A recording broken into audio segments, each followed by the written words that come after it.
दोस्तों, आज की मेरी कहानी है स्वार्थी। सरिता की डिलीवरी को 2 महीने हो चुके थे और अब जल्द ही उसे ऑफिस ज्वाइन करना था।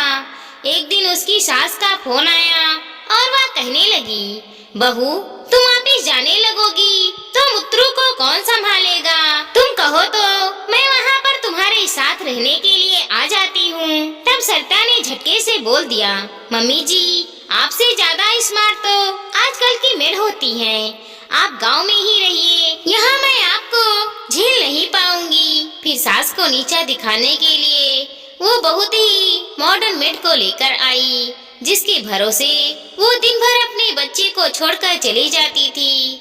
लेकिन एक दिन शाम को जब वो ऑफिस से घर आई तो उसके होश उड़ गए, क्योंकि घर में कहीं भी मुत्रू दिखाई नहीं दे रहा था और ना ही मेड का कहीं नामो निशान था। उसने बाहर निकलकर पड़ोसियों से पूछताछ की तो किसी को कुछ पता ही नहीं था। उसने मेड को कॉल लगाना शुरू किया तो उसका नंबर बंद आ रहा था। अब तो उसका माथा टनकने लगा। उसने रोते हुए अतुल को फोन लगाया और कहने लगी, जल्दी से घर आओ, मुत्रू कहीं नहीं मिल रहा है, मेड भी गायब है। अतुल हैरान परेशान सा घर पहुंचा। फिर दोनों मिलकर पुलिस के पास पहुंचे।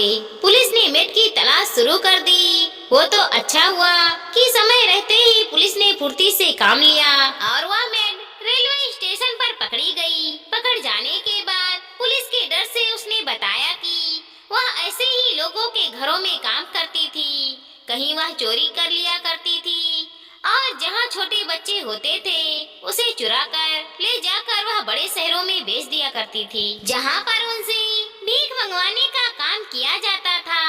यह सब जानकर तो सरिता के पैरों तले जमीन ही खिसक गई थी। उसने सोचा था कि सास से बेहतर तो मेड रहेगी, भले ही कुछ पैसे देने पड़ेंगे लेकिन खुद की प्राइवेसी खराब नहीं होगी, सास के साथ रहना नहीं पड़ेगा। लेकिन आज उसकी सोच उसी पर ही भारी पड़ने वाली थी। भगवान का लाख लाख धन्यवाद देने लगी कि उसके बच्चे को कुछ नहीं हुआ था। उसके बाद वो लोग घर पहुँचे। उसने अतुल से माफी मांगी और कहने लगी कि तुम प्लीज अब माँ जी को गांव से बुलवा लो, वह हमारे साथ ही रहेंगी। भले ही तुम्हें लगे कि मैं स्वार्थी हूँ, लेकिन अब माँ जी के बिना मैं अपने जीवन की कल्पना नहीं कर सकती। अतुल झल्लाते हुए बोला, ये तो बहुत गलत है यार। जब तुम्हें माँ से काम निकलवाना है तब उनकी याद आ रही है।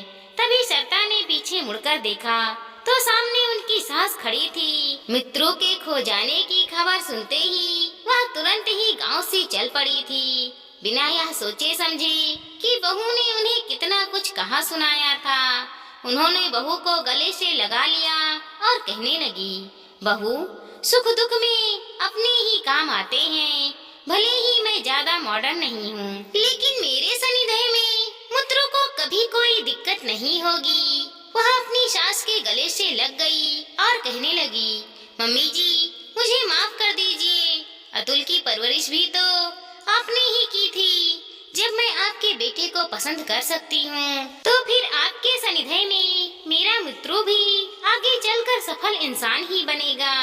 अतुल उसकी बात सुनकर मुस्कुरा उठा। उसके मन पर भी एक बहुत भारी बोझ था कि पत्नी अगर माँ का ऐसे ही अपमान करेगी तो वह अपनी माँ की सेवा कैसे करेगा। लेकिन आज एक पल में ही सारी समस्या का हल हो चुकी थी। तो दोस्तों, आपको ये कहानी कैसी लगी? दोस्तों, हमारी इस छोटी सी कहानी को लाइक करें, शेयर करें और चैनल पर नए हैं तो सब्सक्राइब करें। साथ ही साथ मिलते हैं अगले वीडियो के साथ। तब तक के लिए धन्यवाद दोस्तों।